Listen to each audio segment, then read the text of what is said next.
Hello. അപ്പം ഇനി നമുക്കിനി അകത്തുള്ള സാധനങ്ങൾ എല്ലായിടത്തും പുറത്തേക്ക് അടിക്കണം.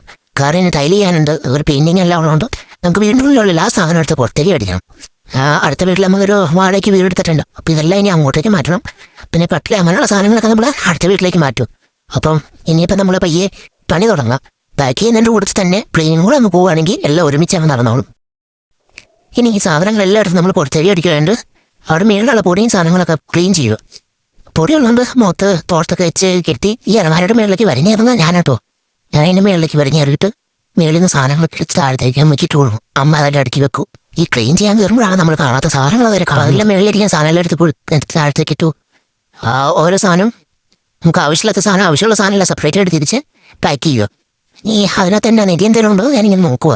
എന്തെങ്കിലും ഉണ്ടെങ്കിലും ഒന്ന് ഇങ്ങനെ നോക്കിപ്പോയി കഴിഞ്ഞാൽ പറ്റിച്ച് പയ്യെ സാധനം എടുത്ത് നേരെ താഴത്തേക്ക് നമ്മുടെ ഈ പഴയ ആഭരണമൊക്കെ ഇട്ട് വെക്കുന്ന പെട്ടിയില്ലേ, അതിന് പ്രത്യേകിച്ചൊന്നും ഇല്ലാത്തതുകൊണ്ട് അതങ്ങനെ തന്നെ എടുത്ത് മാറ്റി വെച്ച് എഴുതാണ്. ലുക്കും കാര്യങ്ങളൊക്കെ പോയായിരുന്നു. അതാണ് സാധനം. അപ്പം അതിർത്തും കയറത്തൊന്നുമില്ല. പയ്യെ ആ കാലമൊക്കെ എടുത്ത് അമ്മയുടെയിലേക്ക് എടുത്തു. അമ്മ അത് എല്ലാം എടുത്ത് താഴത്തേക്ക് തോന്നും. ഞാൻ മേടിച്ച് നോക്കി അങ്ങോട്ട് മേളിലേക്ക് കയറട്ടെ. അപ്പം അമ്മ കയറുണ്ടാകും. അപ്പം ഞാൻ ഇരിക്കുന്ന സൈഡിലുള്ള പൊടിയൊക്കെ ഞാൻ പയ്യെ ചൂട് വെച്ച് പണ്ട് കുഞ്ഞിലൊക്കെ ഞാൻ അതിൻ്റെ മേളിൽ കയറിയിട്ടുണ്ട്. പക്ഷെ ഇപ്പം എനിക്കെന്തോ കയറാൻ പേടി പറയാം. പിന്നെ ഞാൻ ആ സൈഡിലുള്ള പൊടിയെല്ലാം ഞാൻ അടിച്ചു വാരി തൂത്ത് കളയുക. അത് കഴിഞ്ഞിട്ട് പയ്യെ അവിടെ ഞാൻ നോക്കുക എന്നാലും കയറാൻ പറ്റുമെന്ന്. പക്ഷെ കയറാൻ പറ്റില്ല. അങ്ങനെ വീടിനകത്തുള്ള സാധനങ്ങളെല്ലാം എടുത്ത് പുറത്തേ അടിച്ചു. ഇനി അലമാര സാധനങ്ങളൊക്കെ ഉണ്ട്, അതും ചാടിക്കണം. അപ്പോൾ ഇനി ഇതെല്ലാം അകത്ത് പിന്നെയും കേട്ടണോ നോക്കുമ്പോൾ തന്നെ മടിപ്പുഴയാവുക. അപ്പോൾ ഓക്കെ ബൈ ടാറ്റ. എന്നാൽ അടുത്ത വീഡിയോ കാണും.